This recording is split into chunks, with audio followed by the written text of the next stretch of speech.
Sejam bem-vindos a mais um podcast Papo Saudável.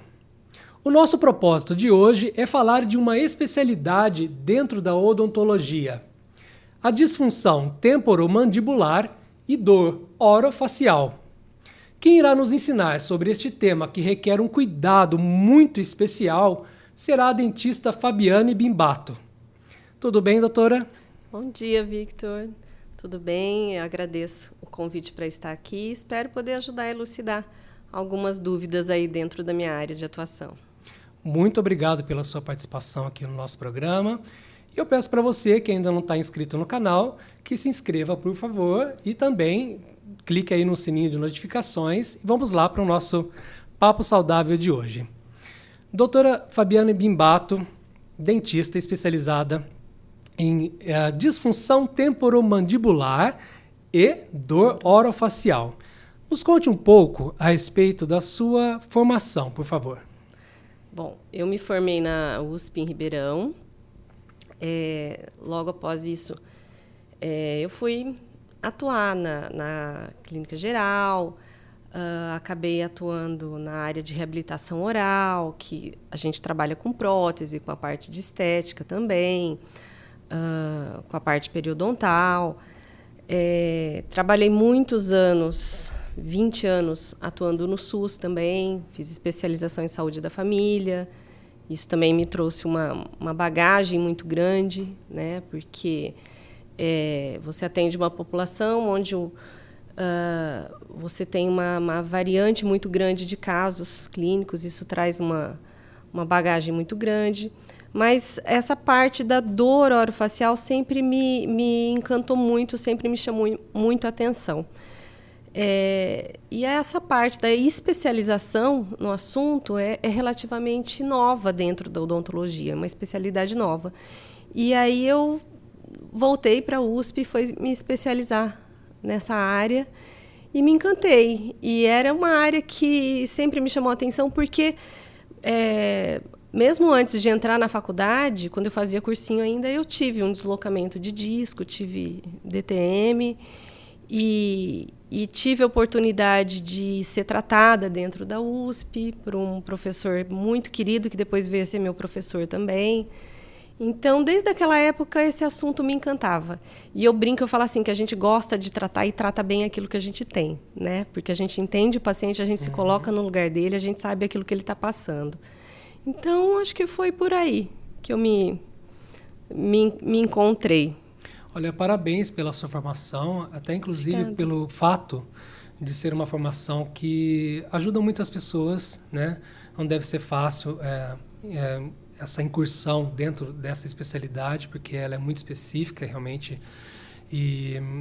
Mas o fato disso ajudar as pessoas, né, com as dores que elas têm, orofaciais, oro de boca e faciais pelo rosto, não? Isso. Isso é de extremo valor, porque foram 20 anos no serviço público, uma especialização extensa que a gente acabou de perceber aqui, né, nossa formação. Vamos começar, doutora, definindo o que é a disfunção temporomandibular. Tá.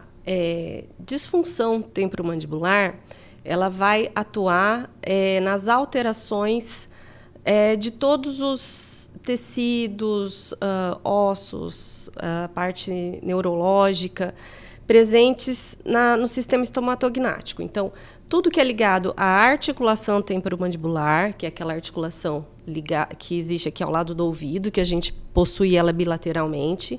É aquela que nós percebemos quando nós fazemos o movimento? Isso, a hora que você abre e fecha a boca, você vai perceber que aqui vai mexer. E que se cria até uma cavidade aqui, ó, quando você abre a boca. Essa é a articulação temporomandibular. E ela é uma articulação única no nosso corpo, né? Porque ela é diferente de todas as outras articulações, né? Do joelho, cotovelo, das mãos. Ela é diferenciada. E são duas articulações que unem um único osso, que é a mandíbula, com o crânio. Então, elas têm que trabalhar em conjunto, né? Também é uma situação muito específica, que não se repete em outra parte do corpo. Então, quando você tem uma a disfunção já diz, disfunção. Você tem uma perda de função, uma alteração morfológica ou funcional ali e que está causando uma dor, um desconforto, uma alteração da normalidade, né, dessa articulação e dos músculos, tecidos adjacentes ali que atuam na mastigação, a gente chama isso de disfunção.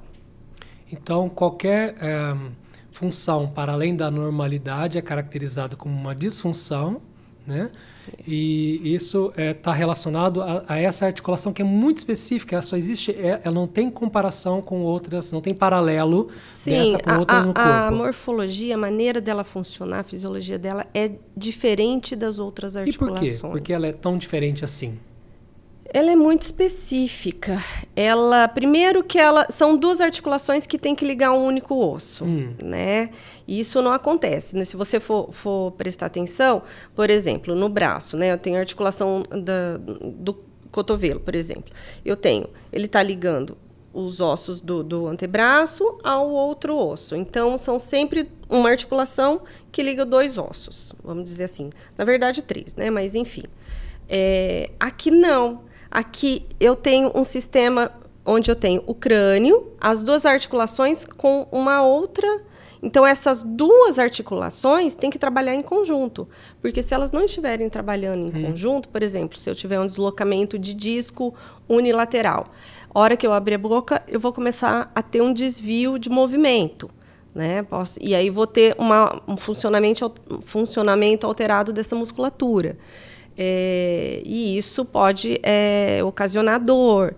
Então, toda maneira dela trabalhar já é diferente. E mesmo a morfologia, a parte de como ela é formada ali é diferenciada. Tanto que os tratamentos que às vezes a gente usa para tratar as outras articulações do corpo não necessariamente teriam o mesmo efeito quando direcionados para a ATM.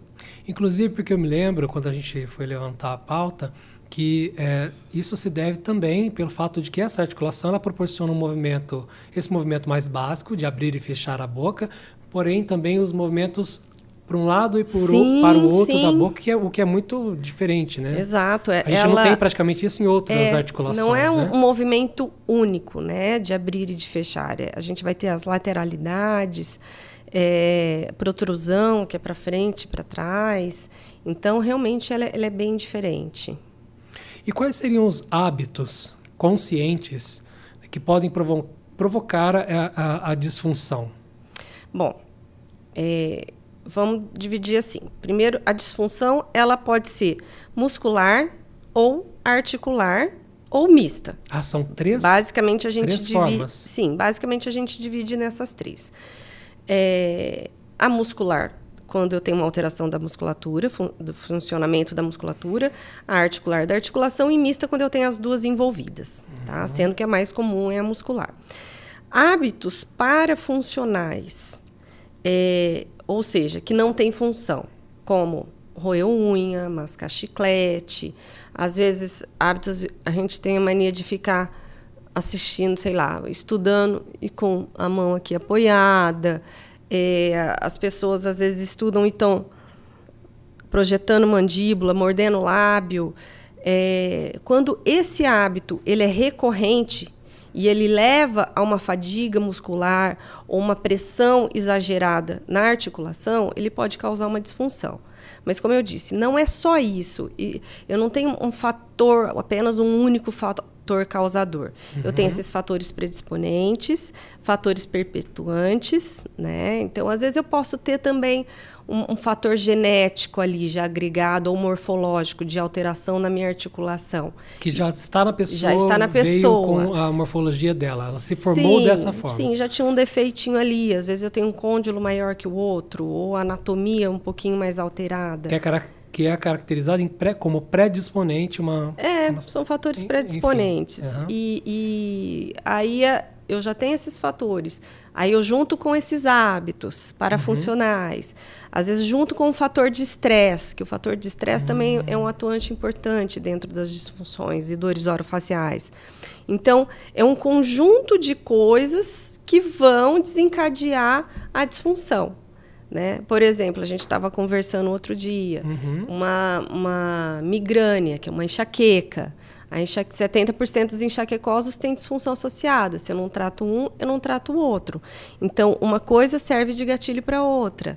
Olha o que a doutora está falando aqui, gente.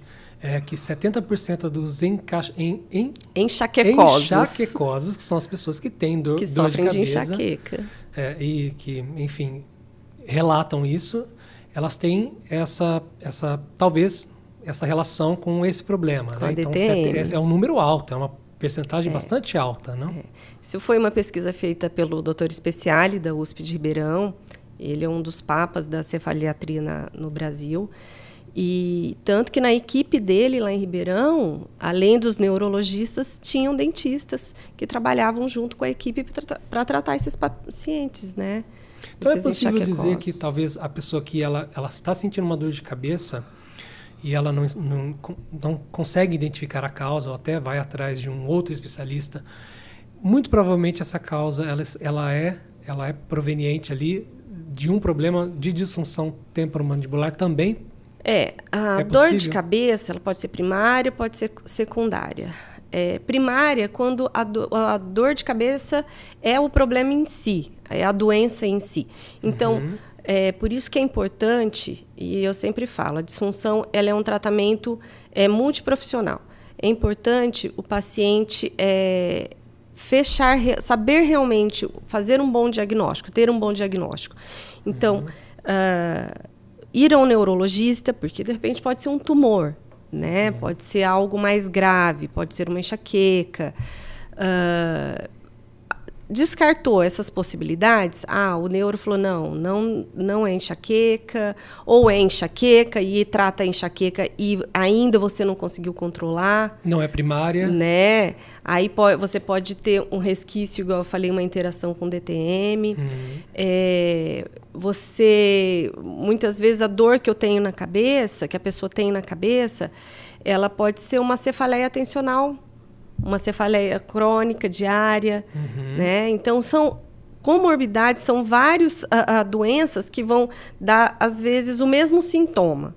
Por isso é importante você consultar um profissional bem gabaritado para entender o seu problema e saber fazer um diagnóstico correto, né? E como eu falei, às vezes vai ter que tratar, por exemplo, vai tratar a disfunção comigo, o paciente chega para mim, eu vejo que ele tem uma disfunção, mas eu vejo que ele tem uma enxaqueca associada, aí eu vou pedir o auxílio de um neurologista. Né? Porque são doenças, na verdade, são doenças não, são dores, né? Dor orofacial. Irradia para toda a cabeça. Qual é esse mecanismo da dor? Como, por exemplo, uma disfunção, ela desencadeia uma dor orofacial. Né? Porque nem todo mundo que tem a disfunção tem dor. Nem todo mundo. E ao contrário também acontece. Na verdade, assim, muitas pessoas, por exemplo, podem ter, uma grande parte da população tem uma alteração de articulação, né? Pode ter um deslocamento de disco. Tem pesquisas que mostram que cerca de 35% da população tem deslocamento ou desalojamento de disco articular, mas nem todos vão ter dor, né? Por quê? Porque o nosso corpo ele tem um sistema adaptativo perfeito, né? A capacidade adaptativa que o nosso corpo tem é muito grande. Então, às vezes, eu tenho uma alteração, o corpo foi lá e deu conta de se resolver sozinho, né? Ele produziu meios, ou ele fibrosou uma regiãozinha ali, ou, às vezes, um movimento de abertura mais lateralizado, o músculo se acostumou com aquilo lá, também não causou grande dano. Ele se adaptou. Beleza, a pessoa não tem dor, leva uma vida normal, às vezes nunca nem vai saber que tem aquelas alterações. Pelo que eu me lembro, adapta-se à morfologia do osso? Sim, porque o que acontece? Isso que você está falando, a gente falou no paciente que tinha já a doença instalada, né? Quando a gente trata, o paciente tem um deslocamento de disco, que é o que a gente estava falando. E ele tem dor, tem consequências disso, às vezes tem limitação de abertura bucal. Você vai lá, faz o tratamento, o paciente consegue, você dá condições para aquele organismo de se adaptar. Então, o corpo consegue se resolver sozinho. Então, mesmo com o disco deslocado, às vezes a gente recupera a abertura de boca e às vezes se cria até um pseudodisco ali, que é uma área de fibrosamento onde vai proteger aquela região da cabeça da mandíbula, da eminência, uma compensação. E a pessoa vai viver muito bem, obrigado, né? Mesmo com aquela situação.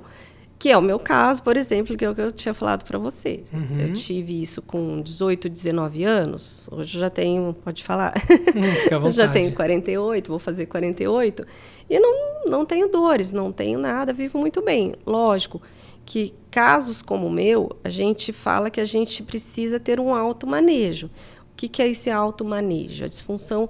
Tem épocas que você vai começar a ter dor, épocas de maior tensão, ou porque você abusou de alguma coisa, ou de um hábito, criou um novo hábito parafuncional, ou uma alimentação mais dura, enfim, um período de estresse maior, você comecei a ter dor de novo. Aí eu sempre oriento meu paciente. Nesse momento é hora de voltar. O paciente vem, a gente faz uma manutenção, vê o que precisa ser feito, corrige, faz o automanejo, que é essa correção desses hábitos aí, e a pessoa volta à normalidade, né? E vive muito bem, sem técnicas mais invasivas, procedimentos mais invasivos, que, na verdade, a disfunção ela é sempre tratada assim, preferencialmente com técnicas não invasivas e reversíveis. Que bom. Doutora, é muito interessante falar a respeito desses hábitos e de todo o assunto que veio posteriormente a isso, porém, existem alguns hábitos também inconscientes, né, quando a pessoa está ali adormecida, que podem provocar a disfunção, e aí a gente pode derivar esse assunto para o bruxismo. Que a gente estava conversando aquele dia, né? Que você me perguntou. Que bruxismo não é disfunção e disfunção não é bruxismo. São coisas diferentes. Lá, a diferença. Então, o bruxismo não chega a ser uma disfunção, não é uma disfunção temporomandibular. Mas ele pode ser um fator predisponente para uma disfunção. Ele pode predispor uma disfunção. Pode. Então, vamos lá. Por quê? O que é o bruxismo? Muitas pessoas acham que bruxismo é ranger dentes, é o ranger de dentes. E não necessariamente. Primeiro, a gente tem 2 tipos de bruxismo. Bruxismo do sono, que eu faço dormindo, e bruxismo de vigília, que é aquilo que eu faço quando eu estou acordado. O bruxismo do sono, você pode tanto ranger dentes como apertar. Às vezes a pessoa não range o dente à noite, ninguém vai escutar ela rangendo. No entanto, ela vai acordar com aquela sensação de fadiga muscular, a face, às vezes os músculos da face doloridos. Mas assim... Isso tem uma causa conhecida? Do bruxismo do sono? Isso. Ele pode ser nova... Tá vendo como tudo vai fazendo muitas divisõezinhas, né? Dentro da dor orofacial. Tudo vai tendo muitas ramificações. O bruxismo do sono, ele pode ser primário, então pode ser genético, desencadeado pelo sistema nervoso central, que você, assim, tem um período do sono onde todos nós temos uma pequena fase onde nós rangemos o dente, e isso é fisiológico, né? Hoje em dia a gente já tem estudos mostrando isso. Mas tem ele pode ser também secundário a algumas outras comorbidades. Por exemplo, a apneia obstrutiva do sono, refluxo gastroesofágico, né? São alguns problemas respiratórios. Né? Então, pode-se dizer que, nesses casos, se não se tratar a causa, esses fatores, por exemplo, você não vai tratar o bruxismo. Não consegue se... Entendeu? Daí a importância do diagnóstico. Não adianta eu ficar tratando o bruxismo... fazendo placa, tem gente que aplica botox, fazendo coisas do tipo, sendo que eu não tirei a causa. Então, o problema vai continuar, né? Então, às vezes, eu costumo brincar e eu falo assim, que é como a gente, quando você está dirigindo o seu carro e acende a luzinha do motor. Em vez de você levar no mecânico, você vai lá e pega um martelinho e quebra a luz não se acende mais. Pronto, resolvi o problema, não está mais acendendo. Não, você não resolveu o problema, você mascarou a dor. E a dor, na verdade, ela é amiga, Porque ela te mostra que algo está errado. Está apontando um Está problema. apontando, né, que existe um problema que precisa ser investigado. E quando a gente tira esse referencial, você pode desenvolver sintomas piores depois. Né? Que você abafou aquele sinal. Exatamente. E só deu margem a mais problema no futuro. Sim, isso pode piorar depois. Então, esse é mais ou menos o bruxismo do sono, né? Tem muita coisa, mas enfim. E o bruxismo de vigília é aquilo que a gente faz acordado e muitas vezes nós não temos consciência. Por quê? Porque a gente vive uma vida tão atribulada, tão louca, né, nessa correria do dia a dia, que às vezes a gente não se dá conta que a gente criou esses hábitos parafuncionais, né? Então, é muito comum, quando eu estou investigando, eu conversar com o paciente, a gente faz uma investigação, às vezes eu indico um app lá que a pessoa consegue se monitorar durante o dia e a pessoa fala, não, eu não acho que meu problema é no sono, eu não faço nada durante o dia. Daí uma semana a pessoa fala assim para mim, Fabiane, como eu aperto os dentes durante o dia, eu nunca me dei conta. Sim. Entendeu? Então, esse é o primeiro ponto, é trazer para a consciência. E às vezes não é só apertar, não necessariamente para ter bruxismo de vigília, eu preciso ter toque de dentes. Às vezes a pessoa fica apertando os lábios. Até eu brinquei o outro dia, né, que saiu uma foto do Cristiano Ronaldo na Copa, ele joga mordendo a língua. Né? Tem pessoas que, para fazer força, mordem a língua o tempo inteiro, né? Ficam...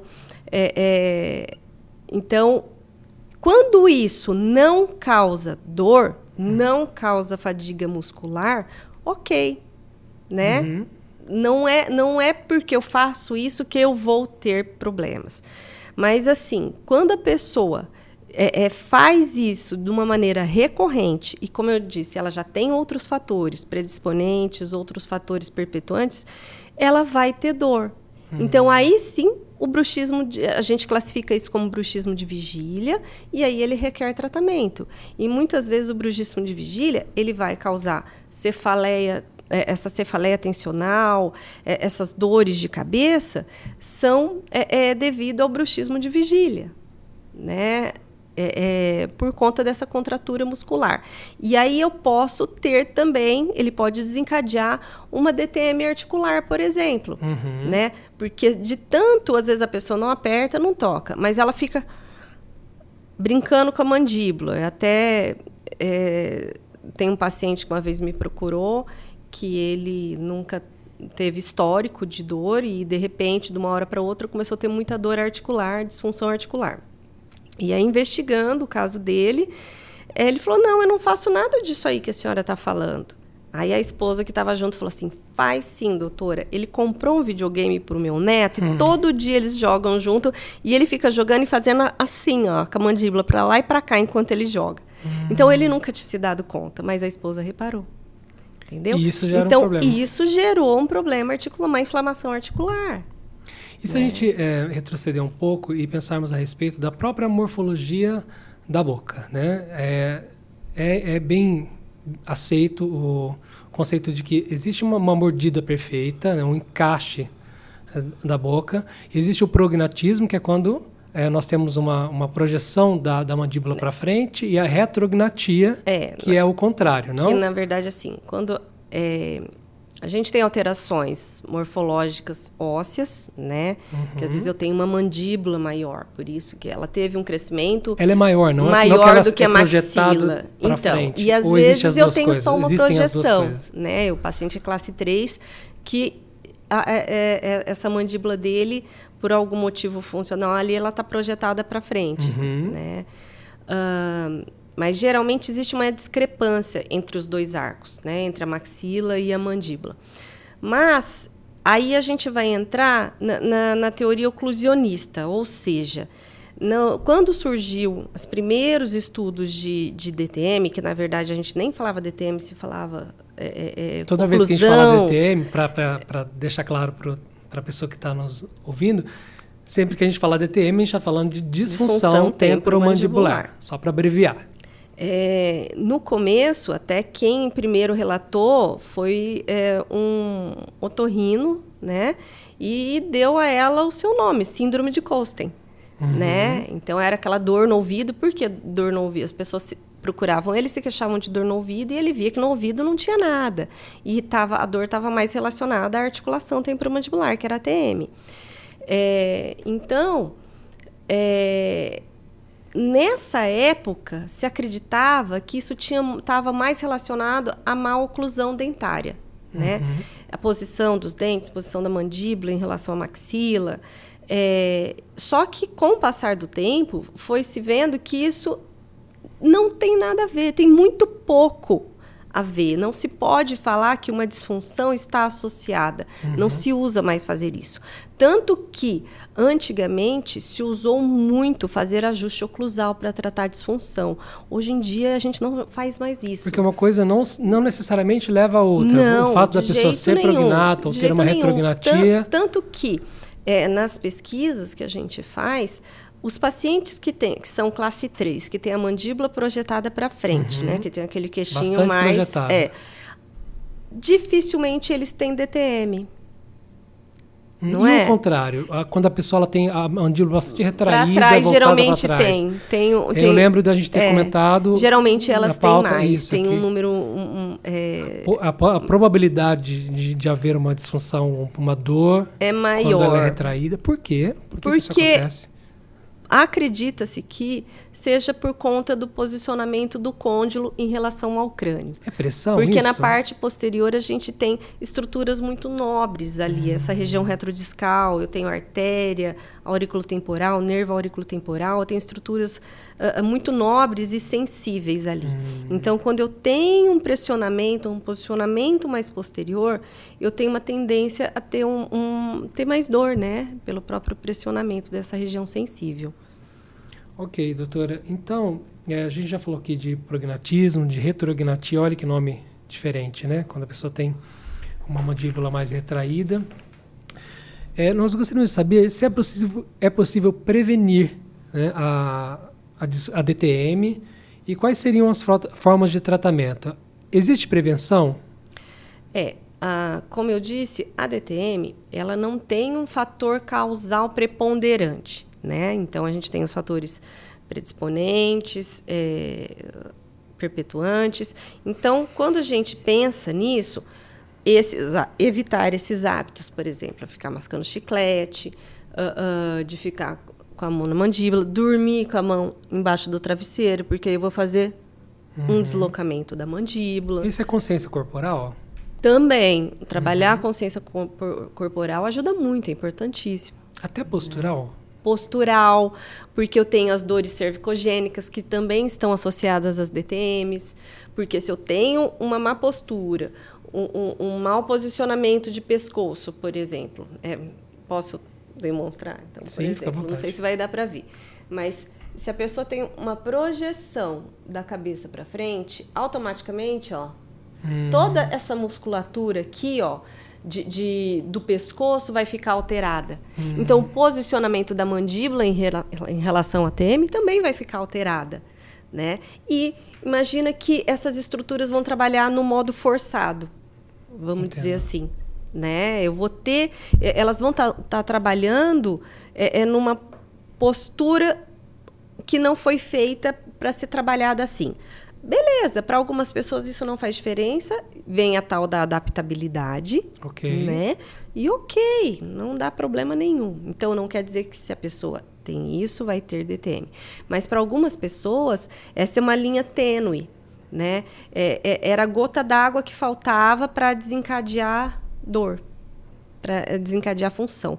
Por isso que na DTM, a gente sempre olha ela de uma maneira múltipla, né? Então, a gente vai avaliar a postura, vai avaliar os hábitos, vai avaliar o sono, né? A qualidade de sono pode perpetuar a dor, né? A dor crônica hoje, ela está muito relacionada com sono. E a gente, dentro das disfunções, das dores orofaciais, a gente trabalha com dor crônica, né? Então, se a gente não tem uma qualidade de sono, a gente também não vai conseguir trabalhar bem, lidar bem e controlar essa dor, né? Então, tudo isso a gente vai trabalhar com o paciente. É uma reeducação mesmo. Sim. E como eu disse, nem sempre você vai dar conta de tratar tudo. E nem é a minha pretensão dentro da disfunção temporomandibular. Eu lembro que eu comentei com você que eu fui fazer especialização em acupuntura também, porque eu vi essa necessidade de dar algo a mais para o meu paciente. E aí, através disso, a gente trabalha com a parte emocional, com o corpo como um todo, né? Que ajuda bastante. Mas tem coisas que eu sempre lanço mão. Peço socorro para o fisioterapeuta, para o neuro, para um reumatologista, né? A gente tem disfunções que estão relacionadas à artrite reumatoide. Como que eu vou tratar, olhar só para uma articulação temporomandibular e fechar os olhos para as outras articulações do corpo? Sim. Porque eu estou vendo que o paciente tá me dando sinais ali que ele tem outros problemas associados, né? Tal como uma doença autoimune, né? Sim. Bom, Né? a gente falou bastante da causa do problema dessa disfunção começamos a discutir agora um pouco a respeito dos tratamentos, mas eu gostaria que nós aprofundássemos um pouco mais a respeito dos tratamentos. Tá. Disfunção, em qualquer lugar que você for procurar, sério, né? Assim, inclusive, para o pessoal de casa, eu acho muito interessante, para quem quer entender um pouquinho mais. Tem o site da SBDOF, que é a Sociedade Brasileira de Dor Orofacial, que lá tem uma parte muito legal, assim, explicativa para o paciente mesmo. Então, tem muitas dúvidas, aquelas dúvidas frequentes que o paciente tem. Lá tem as perguntinhas e respostas, assim, é bem interessante. Então, quando o paciente vai procurar um tratamento, primeiro de tudo, vou enfatizar de novo, é o diagnóstico, né? Bem feito. Fechou o diagnóstico, o que eu tenho? Eu tenho uma disfunção? Eu tenho um bruxismo associado? Isso está associado com uma fibromialgia, né? Eu tenho um fator emocional que está atuando muito forte em cima disso também. Uma carga de trabalho, às vezes a maneira como a pessoa trabalha, a postura de trabalho está influenciando também. Então, primeiro de tudo, a gente vai fechar um diagnóstico bem feito para identificar esses pontos, né, e trabalhar isso com o paciente. Então, esse autocuidado, esse automanejo, isso tudo é muito importante. Tá? Agora, depois disso, o que a gente vai fazer?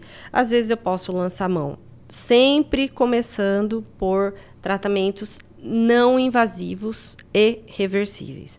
Então, de repente, às vezes é feito o uso de uma placa, a gente usa laser, acupuntura, fisioterapia, liberação miofascial, termoterapia. Então, assim, cada paciente é único. Cada paciente é um caso, você vai ver, avaliar e tratar ele de acordo com as necessidades dele.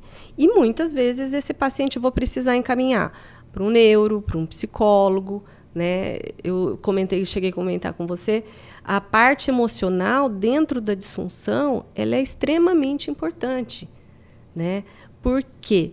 Porque é tão importante que eu falo, quando a gente vai fazer uma pesquisa dentro de disfunção, de dor orofacial, a gente sempre vai preencher 2 eixos de pesquisa, né, para fazer esse trabalho.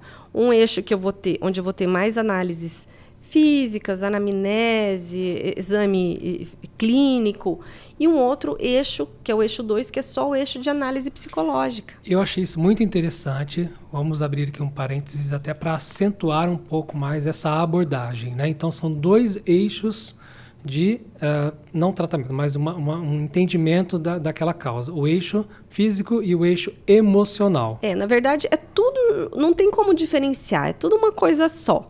A gente só vai identificar. É o ser humano, é a pessoa. Exatamente, que tem todos... a gente só vai identificar. Ok, porém, né? A distinção cabe para a gente poder... E aí, Tanto que existem pesquisas hoje de ressonância magnética funcional que mostram que os pacientes disfuncionados, que têm disfunção, eles têm ativação do sistema límbico do cérebro, que é uma parte responsável pelas emoções. Então, daí a gente vê como aquele paciente que tem disfunção, ele está emocionalmente alterado. Então, e é um ciclo vicioso, né? Uma coisa a alimenta a dor outra. causa alteração emocional, e a alteração emocional vai perpetuando a dor, né? Por quê? Porque quando estamos... esse sistema límbico ele é ativado, a pessoa fica mais depressiva, ela fica mais... com o humor mais alterado, né? Até tinha uma secretária minha que uma vez brincou, falou assim, nossa, por que todos os seus pacientes chegam mal-humorados e saem felizes? Eu falei, que bom, né? Sim. Quer dizer, porque se resolveu esse eixo, né, do sistema límbico. Porque ninguém merece Ninguém é conviver feliz com dor. Não dá, Eu falei né? assim, não existe pessoa que seja feliz. Hoje eu acordei com dor. Ninguém é feliz tendo dor, né? E todas as dores são assim, né? Ninguém é feliz. Então, é extremamente importante a gente ter não só esse conhecimento físico, histológico, fisiológico do funcionamento da DTM e das comorbidades associadas do paciente, mas ter esse conhecimento psicológico também, para entender aquele ser humano que está chegando até você. Entender que ele está vindo ali trazendo para você, não é só uma dor física. Sim. Atrás daquela dor física, tem um ser humano que trabalha, que tem família, que tem relacionamentos, né? E que nem sempre isso está bem. Então, do mesmo jeito que algumas pessoas submetidas a estresse emocional vão ter como gatilho final uma gastrite, outras pessoas vão ter uma DTM, né? Porque o que acontece? Você vê o que acontece quando a pessoa está nervosa? Ela não trava, né? Isso acontece conosco também. Você vê o animalzinho lá, range os dentes já para você. A gente faz isso também, as pessoas travam. Às vezes você está conversando com a pessoa, ela está até calma, mas ela está assim, você está vendo uma setter pulando assim, ó, aqui do lado. Ó. Ela não fala nada, mas aqui uma setter está lá, ó, só que pula de nervoso. Ela está com vontade de voar no pescoço de alguém e dar uma mordida. E é assim, e tudo isso vai causar alteração, né? Não só pela parte física do apertar o dente, do contrair, mas também, e muito, pela liberação de uma série de neurotransmissores, enzimas e tudo mais que a gente produz quando nós estamos emocionalmente alterados, né? Quando nós passamos estresse, raiva, a gente libera uma série de substâncias que são... em grande parte delas, elas são precursores de inflamação. Olha só que interessante. Né? Então... E isso vai causar dor e fazer com que possa se estabelecer mais facilmente uma dor crônica. Ou seja, dá para perceber claramente um ciclo que se retroalimenta, né? Sim. A dor causando a emoção desencadeando enzimas, essas enzimas causando inflamações. Sim. Que voltam a causar dores, que voltam a causar novos problemas. Sim. E daí você conseguir entender que às vezes aquele paciente ali, só a maneira como você acolheu ele já é o começo do seu tratamento. Já é o remédio. Entendeu? Como você entende o ser humano, né? Sim, exatamente. O que vem antes da queixa. Exatamente. Né? Eu tenho muitos pacientes que chegam até mim e choram e falam assim, Fabiane, eu reclamo disso, nunca ninguém me ouviu. Eu já fui em vários profissionais, eles falam assim para mim, é assim mesmo, você tem que se acostumar. Não é assim, tem que se acostumar. Quem que se acostuma a viver com dor? Né? A dor, ela existe. Né? A IASP, que é a Associação Internacional de Estudos da Dor, ela define a dor como algo ligado a uma injúria física ou emocional. Não necessariamente existe ainda um tecido lesado ali. Sim. Né? E ela está ligada, a dor está muito ligada à maneira como nós a interpretamos. Né? A memória que a gente tem daquilo ali. né? Então, para muitos pacientes, até tem um caso muito interessante que eu estava vendo esses dias, que ele faz um relato clínico, eu acho que aconteceu na Inglaterra, se eu não me engano, onde um trabalhador ele estava trabalhando da construção civil e acho que ele martelaram um prego no pé dele. Então, o prego trespassou a botina dele, a bota. E aí já começou a gritar de dor, e aí chamaram a ambulância, e foram e levaram, e ele foi gritando o caminho inteiro. E qualquer solavancozinho que dava, a dor já exacerbava, e ele berrava de dor, e suando de dor. E chegou no hospital, na hora que os médicos foram retirar o sapato para tratar a lesão, o prego passou direto entre os dedos, não existia lesão. Olha só. Né? Mas o fato dele ele inventou, foi chilique? Não. Nosso cérebro trabalha assim. Nosso cérebro tem muitas nuances que nós ainda não entendemos completamente. Uhum. Então, o fato dele ver o pé trespassado por um prego e o cérebro já interpretou que existia uma injúria física ali, grave, o cérebro sentiu todas as dores como se fossem reais. Inclusive, nós podemos fazer aí uma derivação desse assunto, no sentido de que algumas das injúrias físicas, e quando a dor ela fica aparente através de um trauma que tem uma apresentação física que está ali detectada, a gente pode ver na pessoa, socialmente isso é, entre aspas, bem aceito ou entendível. Porém, existe a dor que não aparece, a dor que está na pessoa, que ela tem ali de uma forma crônica, e isso cria um certo desconforto social, vamos assim dizer, porque as pessoas não entendem. Isso é muito interessante, que é o lado oposto, né? E isso acontece muito com o paciente de dor crônica, né? E é muito complicado. Por quê? Porque se você está ali com o braço quebrado, com um corte, as pessoas entendem, né? E às vezes aquilo ali nem está incomodando tanto, né? Mas as pessoas se compadecem. Agora, a dor crônica, por exemplo, uma fibromialgia, uma dor que não é visível, né? Mas causa uma alteração e a pessoa tem limitações, porque a pessoa que tem dor, ela vai ter limitação para trabalhar, para se relacionar. Muitas vezes ela não tem vontade de sair de casa, não tem vontade, se exclui do convívio social, né? E aí ela vai sendo tarjada como uma pessoa chata, uma pessoa desagradável. A família vai ficando sem paciência para lidar com aquilo ali. É frescura. E não é. Né? E não é. E aí a pessoa, além do sofrimento físico da dor, tem o sofrimento emocional associado. E isso intensifica e agrava muito o problema, torna ele mais difícil de tratar. Daí, às vezes, a necessidade da intervenção de um paciente, de um psiquiatra, de um psicólogo, para ajudar a tratar essa dor. E muitas vezes é necessário fazer até um acolhimento dessa família, para que esses entes que convivem entendam, né, que aquilo não é uma frescura. E que aquele posicionamento não está ajudando, né? Às vezes está só atrapalhando, agravando, né? Ou dando cronicidade para esse problema, né? Exatamente. Está tornando... É um problema que já é crônico, ele está se complicando mais. Doutora, a gente falou um pouco a respeito dos tratamentos e acredito que dentre os tratamentos nós falamos das técnicas não invasivas. Porém, as técnicas não invasivas são caracterizadas como não invasivas justamente porque elas não requerem uma cirurgia, enfim, algo que vá invadir o indivíduo para tratar.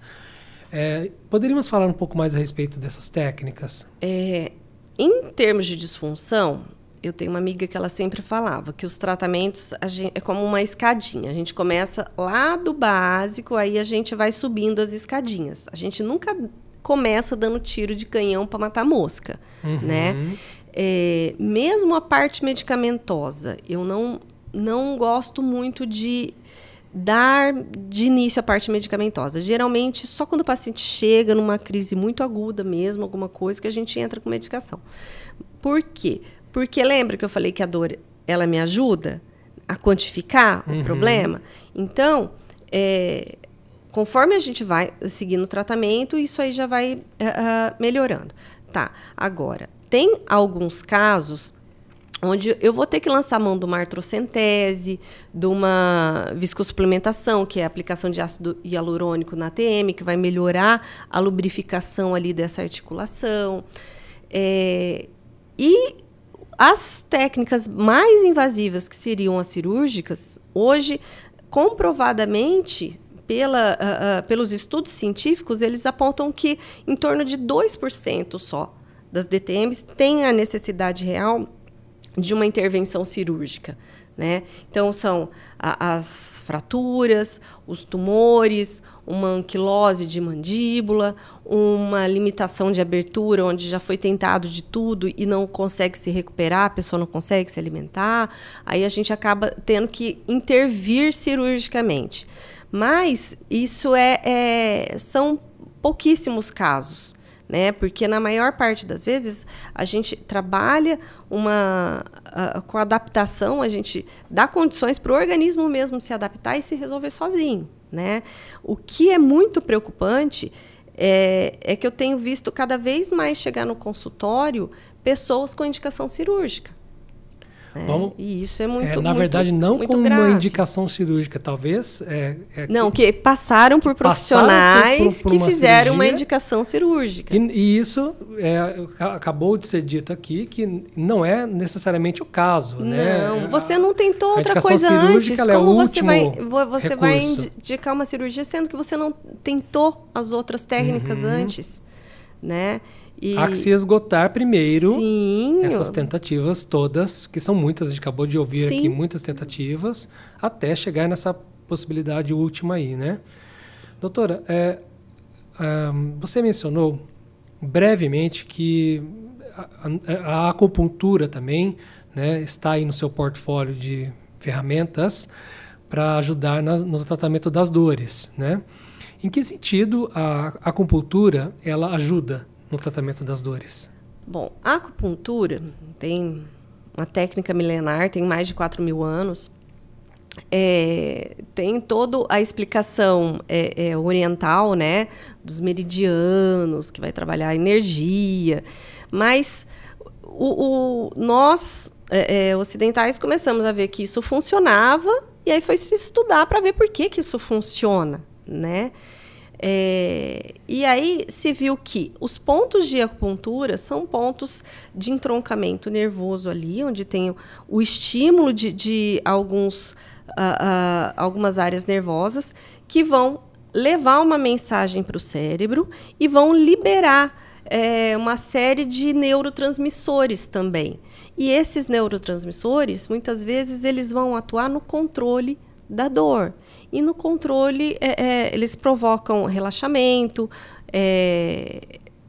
E o muito interessante que me chamou a atenção na acupuntura, que é uma técnica onde eu consigo trabalhar a parte emocional também do paciente. Olha só que né? interessante. Então, para além, então, de resolver através dos neurotransmissores. Isso. Então, física.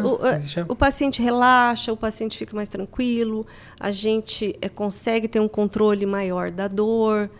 Então, assim, é uma técnica muito interessante. E igual você falou, tem gente que tem medo de agulha. Mas hoje em dia a gente usa laser para fazer alguns pontos de acupuntura. Não necessariamente a gente precisa agulhar. Até mesmo porque a gente também incorre no mecanismo que já falamos, né, dessa retroalimentação. Se você cessa a dor, né, promove ali um alívio, né, emocionalmente. Enfim, isso vai desencadear todo um benefício, né, da não alimentação desse processo. Sim, que você quebra desencadeia o ciclo, a dor, né? Quebra o ciclo. E é interessante porque a gente tem várias técnicas. Tem ventosa e a gente vai tendo, como fala, ganhos associados. Por exemplo, eu gosto muito de uma técnica onde eu faço uso de ventosas e a gente trabalha os meridianos costais. E aí, nesse processo, além de trabalhar esses estímulos nervosos, esses meridianos, a gente já faz uma liberação pela própria técnica de toda essa musculatura das costas e do pescoço. Que está tudo relacionado, na verdade, tudo né? relacionado. A gente fala aqui de DTM, Que tá tudo dor, relacionado. mas assim, o corpo humano, ele está todo... Ele fala, né? As partes do corpo se comunicam, não? Sim, eu costumo brincar que eu falo assim, se a gente olhar, né, igual a gente está aqui, essa figura bonita que você colocou, essa musculatura é como se fosse um conjunto de elásticos. Um está ligado no outro. Então, é impossível puxar um, contrair um, sem afetar o outro. Né? Então, eles se interligam, né? O nosso corpo conversa de uma maneira harmônica e completa, né?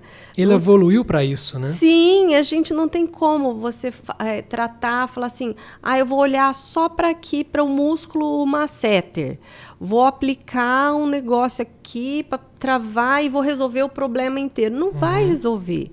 E olha, esse assunto, a forma como a gente está abordando esse assunto, leva à próxima pergunta, que é o que são as dores referenciadas?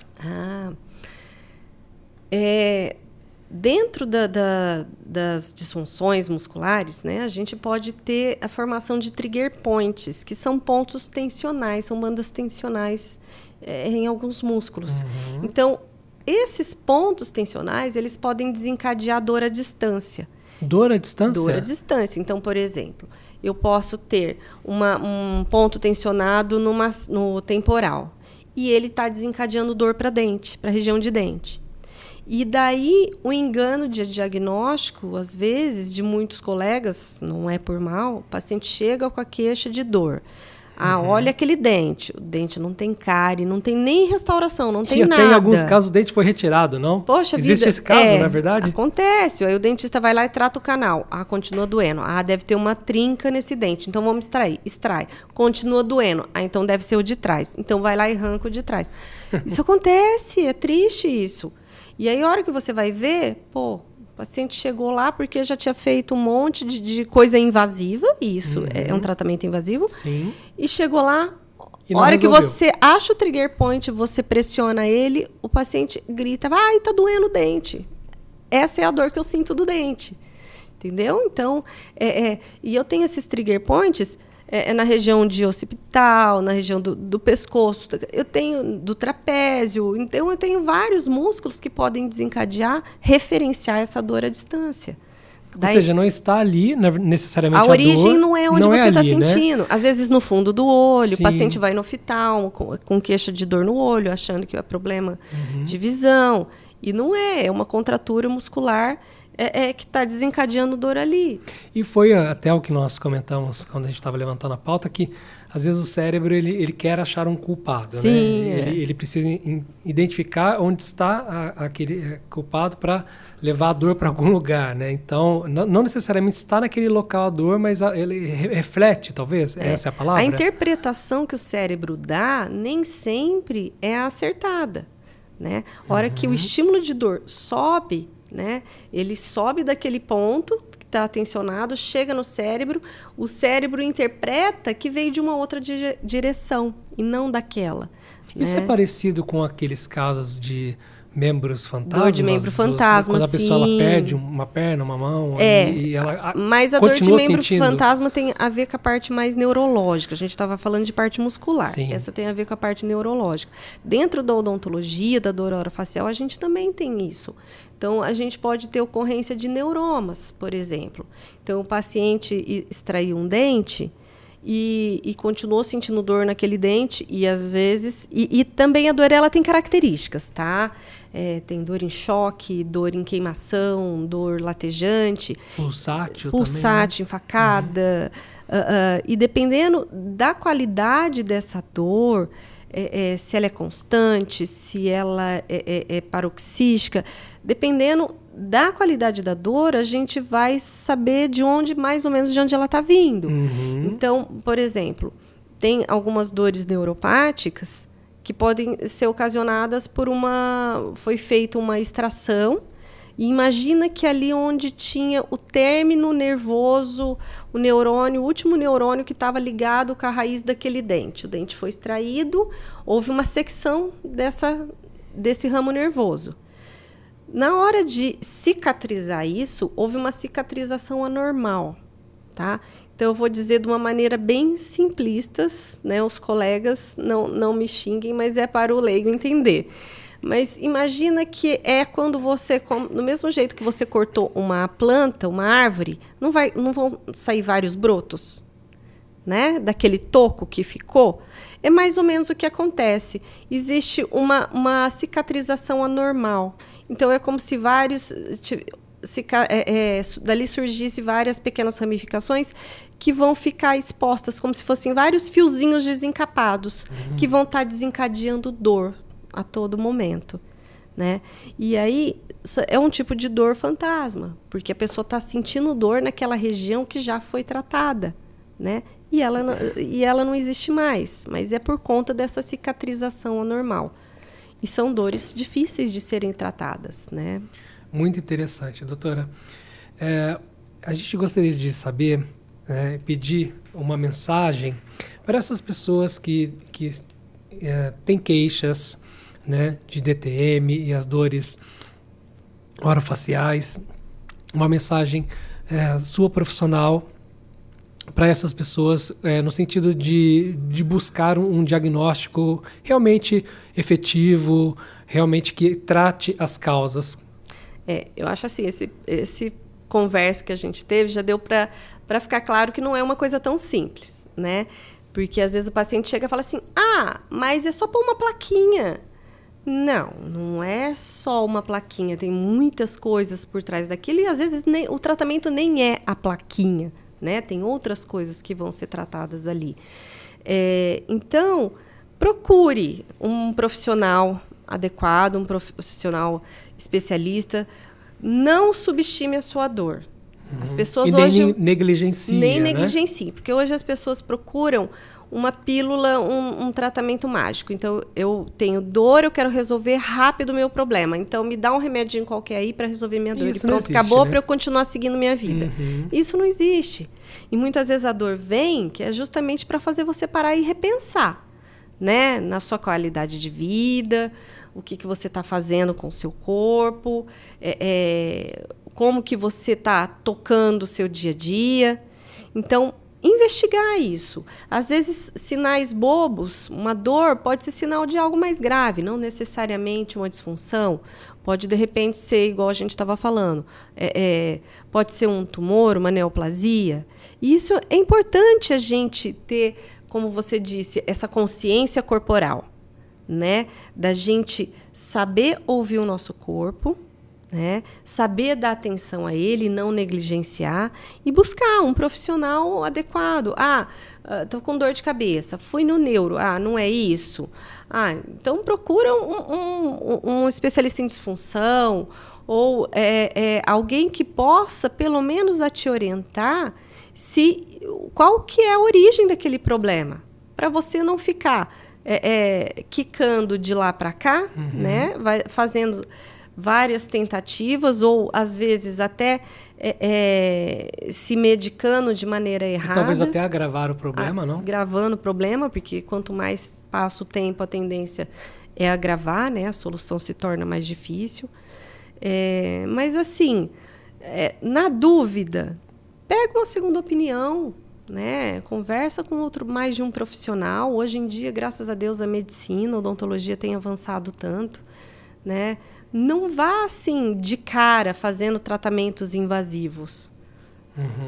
Ou seja, a gente acabou de perceber aqui, com esse papo maravilhoso que tivemos aqui com a dentista Fabiane Bimbato, que nós temos muitas possibilidades para tratar as dores orofaciais e também a disfunção temporomandibular, e que cabe buscar uma segunda opinião, né? Talvez essa multidisciplinaridade de profissionais, para a gente identificar as causas do problema, não? Sim, isso é muito importante. Maravilha, muito obrigado, doutora Fabiane Bimbato. A gente deseja que você tenha um ótimo final de ano. Maravilhosa entrevista. Muito obrigado mesmo, viu? Eu te agradeço, Victor, pela chance, né, de levar um pouquinho mais de conhecimento, que eu acho que o conhecimento é muito importante, né? Que eu acho que é isso que falta, esse trabalho que você faz de levar as especialidades médicas, agora odontológica também, para o leigo, né, para ele poder se identificar. Eu acho isso muito importante. Né, levar esse conhecimento, fazer essa ponte entre o profissional especialista e entre o paciente. Parabéns. Muito obrigado. E obrigado a você que nos ouve pela sua audiência e até mais.